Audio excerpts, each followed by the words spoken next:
Apa sih janji Tuhan dalam hidupmu? Apa janji Tuhan yang saudara baca di dalam Alkitab? Apa janji Tuhan bagi keluargamu? Apa janji Tuhan bagi ketekunanmu? Apa janji Tuhan bagi kesetiaanmu? Apa yang menjadi janji Tuhan dalam ketekunanmu?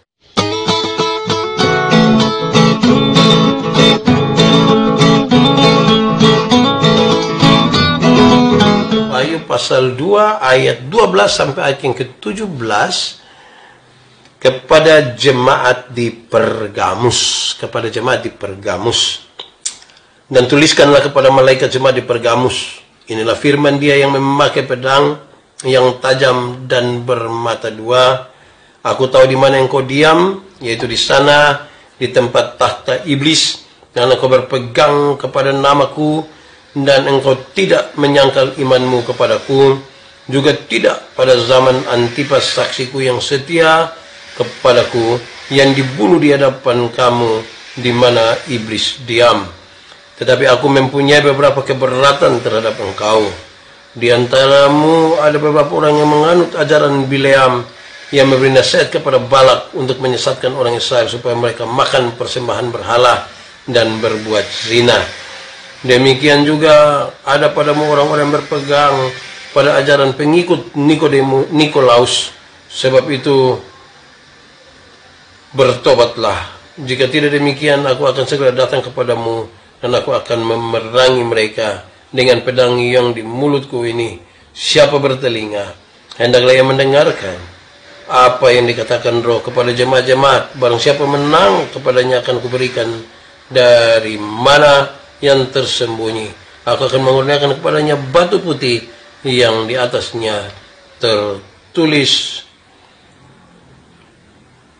nama baru yang tidak diketahui oleh siapapun selain yang menerimanya. Demikian firman Tuhan.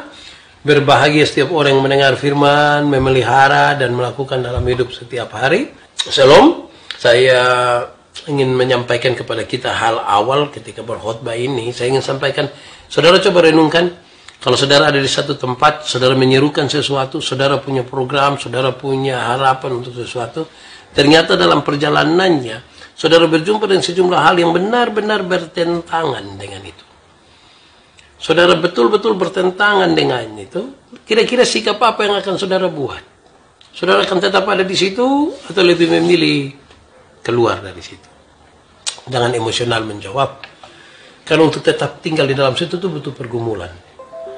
Tetapi untuk berjalan sekalipun saudara mungkin akan mengalami banyak sekali hal yang kemudian bisa mengeluarkan kalimat-kalimat yang tidak baik, misalnya begitu. Jadi itu pertanyaan untuk kita renungkan, untuk kita refleksikan. Kalau ada sesuatu yang bertentangan sekali dengan saudara, apa yang ingin saudara lakukan? Berdiam diri, menghindar, atau tetap sebagaimana saudara ada? Itu menjadi catatan. Saya mulai mengatakan beberapa informasi ringan, beberapa informasi kecil tentang Pergamus. Saya percaya saudara tahu, tapi biar ini disampaikan bagi kita semua. Pertama, secara historis Pergamus adalah kota terbesar di Asia. Dia termasyhur. Beberapa orang menyebut dia ternama dan tanpa tandingan. Kalau sebutannya seperti ini, saudara, saya kira ini sangat luar biasa. Kota sudah paling besar di Asia waktu itu, termasyhur sekali dan sangat ternama, tidak ditandingi oleh siapapun. Saudara bisa bayangkan kemajuan kota itu sudah seperti apa. Dia pasti sangat baik. Tapi kita perlu tahu apa yang membuat dia maju. Kemarin ketika kita belajar tentang Efesus dan Smyrna, ekonomi sangat baik di situ. Kebesaran komersial mereka sangat diperhitungkan bahkan oleh Roma. Berbeda dengan Pergamus. Pergamus sebenarnya tidak mengalami kebesaran komersial seperti Efesus dan Smyrna. Namun yang membuat dia sangat terkenal, membuat dia sangat hebat, tidak tertandingi adalah karena Pergamus itu merupakan pusat kebudayaan yang mengalahkan Efesus dan Smyrna. Di Pergamus itu ada perpustakaan yang sangat besar, perpustakaan yang memiliki kira-kira 200.000 gulungan perkamen atau gulungan yang dari lembaran kulit itu cukup besar. cukup luas. Itu saudara-saudara terbesar kedua setelah Alexandria, dan karena itu kota ini sangat luar biasa. Saudara bisa bayangkan, pasti orang-orang di sana suka membaca, orang-orang di sana suka menulis, orang-orang di sana tuh dekat sekali dengan informasi. Mereka sangat bisa untuk mengetahui banyak hal karena mereka membaca. Wah, membaca adalah jendela dunia. Dan kalau perpustakaan besar di sana, itu berarti harus ada dampak di sana. Dan saya kira itu yang membuat kota ini menjadi terkenal, kota ini jadi luar biasa. Pergamus, saudara-saudara, pusat keagamaan. Dia pusat keagamaan, tapi kalau saya sebut pusat keagamaan, jangan cepat-cepat saudara membayangkan, oh ada sejumlah agama di sana. Tetapi kan bagi mereka agama itu ya berkaitan dengan pemujaan. Dan karena itu yang penting untuk diketahui hari ini adalah Pergamus itu kota yang memiliki tempat pemujaan. Yang dalam pembacaan tadi disebutkan sebagai kota iblis, tata iblis. Kenapa? Di sana tempat penyembahan dewa-dewi. Di sana adalah tempat penyembahan bagi Athena dan Zeus, yang altar raksasanya menjulang menguasai kota. Jadi tempat penyembahan kepada dewa Athena dan dewa Zeus itu, dia altar itu tutup bawah satu kota besar. Saudara bisa bayangkan, kita pergi ke sana pasti kita heran, pasti kita tanganga. Pakai bahasa timur namkak. Tanganga ialah apa ya? Tanganga. Pasti di sana lihat itu tempat di sana tuh, saya yakin kita heran lihat itu. Kombinasi. Saya suka bilang tangang ialah kombinasi antara heran dan buta kanop. Mungkin kita lihat itu hal yang luar biasa di sana. Pergamus juga sekaligus kota di perpustakaan yang besar, itu mempengaruhi dia punya sistem administrasi, dan karena itu Pergamus dikenal sebagai pusat administrasi. Pusat administrasi. Administrasi sangat bagus. Bagaimana kehidupan orang Kristen di sana? Kehidupan orang Kristen di sana disebutkan sebagai kehidupan yang cukup baik. Kalau kita baca pembacaan tadi. Tetapi ada sejumlah hal yang menjadi catatan. Kenapa saudara-saudara? Jemaat Pergamus setia sekali. Mereka memang setia. Namun mereka banyak juga yang dekat dan percaya, bahkan mengikuti ajaran Bileam, ajaran Nikolaus, yang mengajarkan bahwa tidak ada masalah kalau berkompromi dengan standar-standar dunia. Tidak ada masalah. Seks, persinahan, tidak ada masalah kalau kita menyembah patung-patung. Ya, tidak ada masalah kalau kita makan makanan yang mestinya dipersembahkan kepada Tuhan. Bagi mereka kompromi itu menjadi penting. Tidak ada masalah. Dan banyak orang justru percaya ke sana. Ini kehidupan jemaat di sana. Saudara-saudara, lantas dalam kondisi-kondisi seperti itu, apa sih yang kemudian mau kita pelajari malam hari ini? Oh iya, tanganga itu bukan terkejut. Kalau terkejut ya heran. Kalau di sini tanganga itu apa? Menganga itu, oh begitu. Heran begitu, heran sekali. Bahkan kalau heran begini dulu tidak bisa. Nah, saudara-saudara, apa yang akan kita pelajari di sini? Saya mengajak kita untuk memahami dan mempelajari dua bagian yang penting saja. Bagian yang pertama itu apa yang mesti dilakukan. Ini berhadapan dengan sebuah kondisi di mana sangat berat bagi kehidupan orang Kristen, karena ada di tengah-tengah penyembahan berhala yang sangat serius, ada dalam pengaruh-pengaruh untuk berkompromi dengan standar-standar dunia. Kita akan sangat sekuler sekali. Lalu apa yang mesti dilakukan? Itu pertanyaan dan bagian pertama dalam pembahasan kita dalam firman hari ini. Yang kedua, janji Tuhan bagi mereka yang nanti tetap setia di sana. Kan tidak mungkin. Tuhan bukan ke manusia. Kalau manusia saja bisa berikan apresiasi bagi mereka yang setia, apalagi Tuhan. Tuhan pasti lebih lagi dari itu. Sehingga bagi yang setia ada janji Tuhan bagi mereka. Kalau kita baca dalam konteks ini, ada janji Tuhan bagi mereka yang ada di Pergamus. Mari saudara-saudara kita lihat. Yang bisa dilakukan adalah bagaimana kita memahami kembali, oh ya, melongo Om David. Ini pakai bahasa yang Indonesia pun jadi bete pusing. Dalam kondisi yang seperti itu, pertanyaan adalah apa yang mesti dilakukan? Apa yang mesti dilakukan kan? Lalu beberapa orang kan pasti melarikan diri. Wah, omong-omong tidak dengar lebih melarikan diri. Banyak orang yang memilih bercerai karena pikir tidak bisa lagi. Banyak orang yang pikir sudahlah, tidak usah omong, tidak usah kerja, aku manusia tidak dukung dan lain sebagainya. Tapi ada satu hal di sini dalam kekristenan, karena ini selalu dihubungkan dengan kekristenan. Prinsip iman Kristen itu bukan melarikan diri, Tidak boleh melarikan diri di tengah-tengah situasi itu, tetapi bagaimana menaklukkan itu. Kita yang memberi garam, kita yang menggarami. Jangan kemudian dunia menggarami kita. Kita tidak mendapatkan satu tempat yang kita rasa sangat nyaman untuk kita bebas beribadah dalam konteks pembacaan ini. Tetapi ada tantangan-tantangan. Kalau kita ibadah gitu, tidak ada tantangan, tidak ada masalah, kita suka cita toh. Kita bisa melakukan dari jam berapa sampai jam berapa saja. Saya bisa pimpin dari pagi sampai tengah malam. Kan tidak ada masalah. Ini ibarat kalau orang tua memfasilitasi anak-anaknya dengan semua hal, terus kita bilang kepada anak-anak, anak-anak hormatilah orang tua, kan gampang. Tapi situasi yang sulit seperti itu berhadapan dengan tantangan-tantangan dunia. Kita ini baru tantangan pertama, ada ibadah, ada pesta, kita pilih susulit. Ada mall, ada hari Minggu, ada tempat-tempat keramaian, ada hari Minggu, tempat pariwisata hari Minggu. Berapa banyak orang yang mengambil keputusan untuk beribadah? Berapa banyak orang yang mempersiapkan jalan-jalan tanpa ibadah? Berapa banyak orang? Nah, itu pertanyaan yang terus-menerus menjadi bagian itu. Nah, pergumulannya di sini adalah prinsip utama dari iman Kristen di tengah-tengah persoalan itu adalah tidak melarikan diri. Bayangkan kalau ada masalah dengan keluarga, masalah dengan istri, masalah dengan suami, terus kita pikir, lebih melarikan diri, kan kasihan.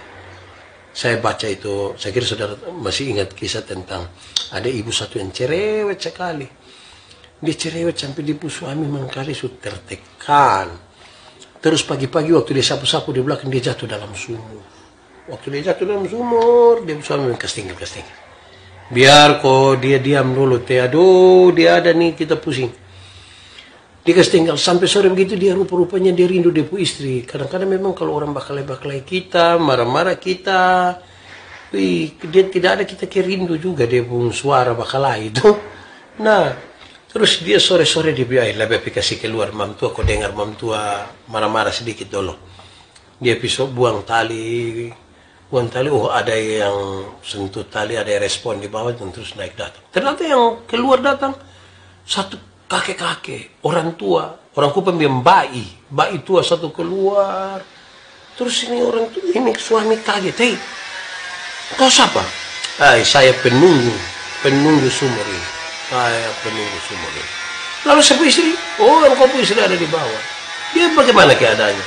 Keadaannya aman, baik. Tetapi, saya tidak tahan di bawah. Ini orang tua, saya tidak tahan. Saya keluar, saya bisa bayangkan yang kota tidak. Saya ingin mengantar kita bahwa bukan tidak ada masalah di rumah, bukan tidak ada masalah dalam relasi kita, bukan tidak ada masalah dalam pelayanan kita, bukan tidak ada masalah dalam keputusan-keputusan kita. Selalu ada masalah, namanya kita masih ada di dunia, masih tidak ada masalah. Kita tidak disuruh untuk mencerca dan kemudian melarikan diri. Ada banyak orang ketika masalah di rumah, dia pindah ke orang lain ke rumah, terus omong di rumah sendiri.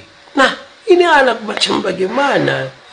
Kalau saudara punya masalah di rumah yang kau sebut, engkau rumah, selesaikan di situ. Soal bukan soal. Cara kita menangani soal yang mestinya jadi soal buat kita. Karena kita rumah di sini, kita pindah ke orang lain rumah, omong kembali kita rumah. Sama dengan kita ada orang tua, karena orang tua tegas terhadap sesuatu, kita pergi ke orang lain punya orang tua, lantas kita omong tentang kita punya orang tua tidak baik, hanya karena tidak mengikuti apa yang kita mau. Nah, Tuhan tidak menyuruh kita untuk melarikan diri, tetapi bagaimana menaklukkan. Saudara, saya kira sampai di titik ini saudara setuju kita menaklukkan, tapi kemudian pertanyaan besar itu muncul lagi. Lalu kita taklukkan dengan cara bagaimana? Kita berhadapan dengan sistem yang besar. Kita berhadapan dengan sesuatu yang luar biasa. Mestinya, saudara-saudara, ada hal yang kita mesti kerjakan. Seringkali kita pikirkan strateginya saja. Kita lupa tentang sesuatu yang menjadi kekuatan juga. Dan kemudian banyak orang cenderung untuk pakai apa ya? Dia pakai dia punya diri sebagai apa? Sebagai kekuatan paling utama. No. Sekarang mari kita lihat apa yang dilakukan. Ternyata diajarkan izin dengan baik kepada saudara-saudara. Kamu mesti ingat kepada janji Tuhan. Situasi-situasi yang berat itu yang membuat kita hampir-hampir melarikan diri, membuat kita tidak kuat lagi, membuat kita merasa kita tidak mungkin lagi merubah itu keadaan. Jangan cepat-cepat putus asa dan melarikan diri. Ingat dulu janji Tuhan. Apa sih janji Tuhan dalam hidupmu? Apa janji Tuhan yang saudara baca di dalam Alkitab? Apa janji Tuhan bagi keluargamu? Apa janji Tuhan bagi ketekunanmu? Apa janji Tuhan bagi kesetiaanmu? Apa yang menjadi janji Tuhan dalam ketekunanmu? Apa janji Tuhan? Mari kita lihat dalam pembacaan tadi ada janji Tuhan yang menarik. Saya sebut ini dalam dua bagian. Pertama, janji Tuhan bahwa engkau akan mendapatkan mana yang tersembunyi. Mana yang tersembunyi. Roti itu. Mana yang tersembunyi. Apa maksudnya? Ini konsep tentang leluhur mereka. Konsep tentang Israel muncul di sini. Di tengah-tengah situasi. Kalau mereka masuk tanah Kanaan tuh, hal-hal yang berat juga terjadi. Penyembahan terjadi juga di Kanaan. Tapi mari lihat janji Tuhan. Kaitan dengan mana saudara? Perjalanan bangsa Israel 40 tahun di padang gurun itu. Tuhan memelihara mereka dengan mana. Ada roti yang Tuhan siap. Makanan itu Tuhan sendiri siap. Janji Tuhan bahwa pasti Tuhan tidak akan membiarkan kamu sendiri. Tuhan menyertai kamu. Kok dia yang bawa kamu? Kok bagaimana dia tidak menyertai? Itu hal yang sangat penting. Fokus kita di mana? Fokus kita pada pemeliharaan Tuhan atau fokus kita kepada kesalahan dan kelemahan? Fokus kita pada janji-janji Tuhan yang luar biasa atau fokus kita kepada ketidakmungkinan yang kita duga? Itu dia masalah. 12 pengintai yang diutus pergi melihat keadaan Kanaan. Semua melihat hal yang sama. Orang-orang tinggi besar dan daerah yang makmur. Keluar yang 10 pesimis. Tidak mungkin kita masuk orang-orang terlalu besar. Hanya 2 orang, Kaleb dan Yosua, yang berani mengatakan dalam janji Tuhan itu, kita pasti masuk. Nah, ini fokus, ini penting saudara. Bangsa dipelihara. Omong mana? Itu omong tentang Tuhan memelihara umatnya di padang gurun. Kedua, itu makanan dari surga, bukan makanan dari dunia. Kita di tengah-tengah dunia ini, saudara. Ada banyak hal yang ditawarkan untuk kita kompromi. Yang ditawarkan dalam standar-standar tertentu untuk kita kompromi. Sejumlah orang misalnya bilang begini, Pak Pendeta, kita main proyek kalau tidak sogok tidak bisa, Pak Pendeta. Main proyek mesti sogok. Kita kalau tes ini, itu kalau tidak pakai uang tidak bisa. Jadi seolah-olah itu hal kemudian memungkinkan kita untuk menggunakan cara-cara yang tidak baik untuk itu. Ingat, makanan dari surga bukan makanan dari dunia. Mestinya yang kita dapatkan, mestinya yang kita pakai, itu yang benar. Seperti apa yang kita, bukan yang kita mau, tapi apa yang Tuhan mau. Yang ketiga, mana itu sangat berkaitan dengan, kalau kita bicara tentang mana, Yesus itulah rotinya. Inilah tubuhku yang dipecahkan bagi kamu. Inilah darahku yang dicurahkan bagi kamu. Perbuatlah ini setiap kali kamu meminumnya sebagai peringatan akan aku. Jadi kalau bicara tentang mana yang tersembunyi yang selama ini orang tidak tahu, ini janji Tuhan menyertai. Kalau kita bicara sampai tubuh Kristus, kita bicara tentang penyertaannya bagi kita di dunia dan juga di surga. Sekarang dan selama-lamanya. Itu janji Tuhan. Janji itu yang membuat kita mesti berdiri di situ. Tetap di tempat kita sambil menanti janji itu terjadi dalam Tuhan Yesus Kristus. Ada amin. Mestinya saudara katakan amin. Jangan cepat-cepat bangun lari, terus menuduh keadaan, kasih salah semua keadaan. Jangan. Kita diminta dalam pembacaan ini, tujukanlah hidupmu, fokusmu, perhatianmu kepada apa yang menjadi janji Tuhan dalam sejumlah ketekunanmu, doamu, dan semuanya. Kedua, saudara-saudara, di situ disebut batu putih. Kita baca tentang batu putih. Apa sesungguhnya? Kalau kita baca ini, mereka sangat dekat dengan, ini sebuah pemberian Tuhan yang berharga. Batu putih berkaitan dengan pemberian Tuhan yang berharga.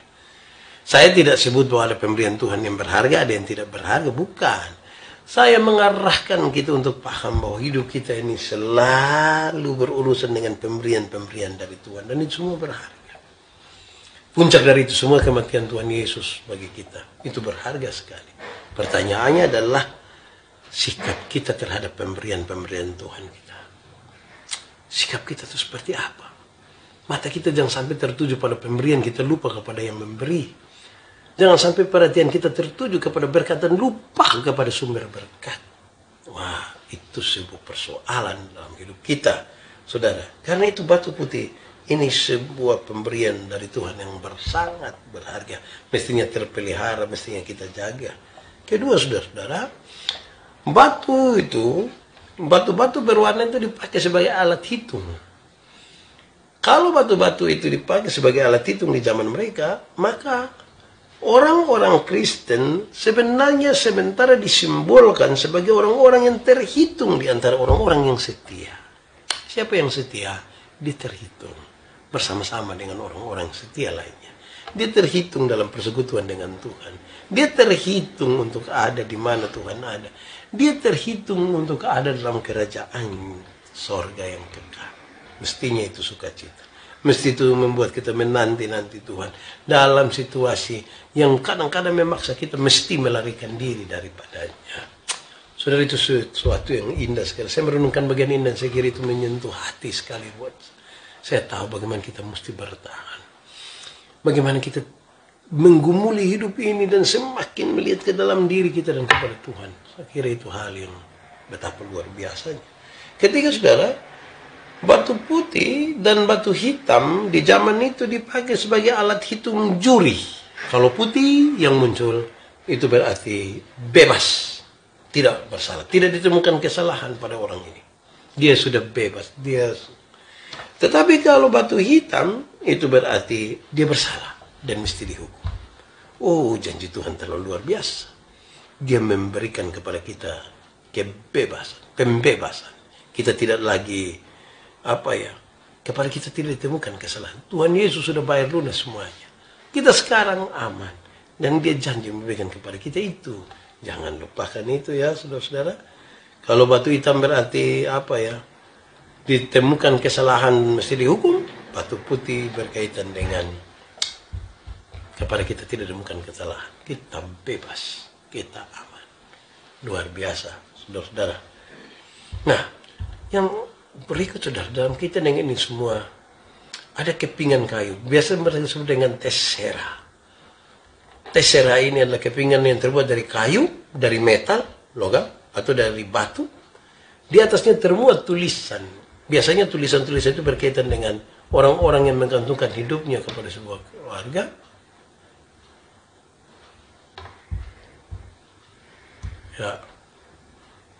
Ya. Amin. Ya itu, kepala dilepas, ekor ditangkap. Menjadi konyol, Pak. Kadang buat stres di rumah. Semakin dekat dengan firman aja, buat masalah lebih percaya orang lain. Bagaimana sikap kita, Pak? Ya, ini tantangan kita. Kepada kita diberi jalan keluar, kita mesti tetap setia. Kan tekanan pada jemaat Pergamus sudah kesetiaan mereka. Kalau ada yang bertentangan, kita jangan lari. Tapi bagaimana tetap bertahan? Dia kasih jalan. Ingat-ingatlah, isi-isilah tentang janji Tuhan. Apa yang menjadi janji Tuhan bagi kita? Itu. Yang paling terakhir itu sebut tentang kepingan itu. Itu biasa menulis tentang keluarga tergolong di mana orang-orang susah bergantung kepadanya. Atau kepada orang-orang, diberikan kepada orang-orang yang menangkan pertandingan tertentu. atau diberikan kepada para gladiator, para petarung yang dikagumi. Wah, janji Tuhan luar biasa kan? Janji Tuhan dahsyat. Janji besar itu mestinya membuat kita bertahan, mestinya membuat kita setia. Saya bayangkan bantuan-bantuan dari desa saja, ada dana desa saja, kita bisa tunggu berjam-jam. Ada yang pergi jam 8 pagi, pulang jam 6 sore. Tunggu apa? Tunggu dana. Lalu janji Tuhan yang besar yang kita tidak mampu tunggu, kita mau lari daripadanya.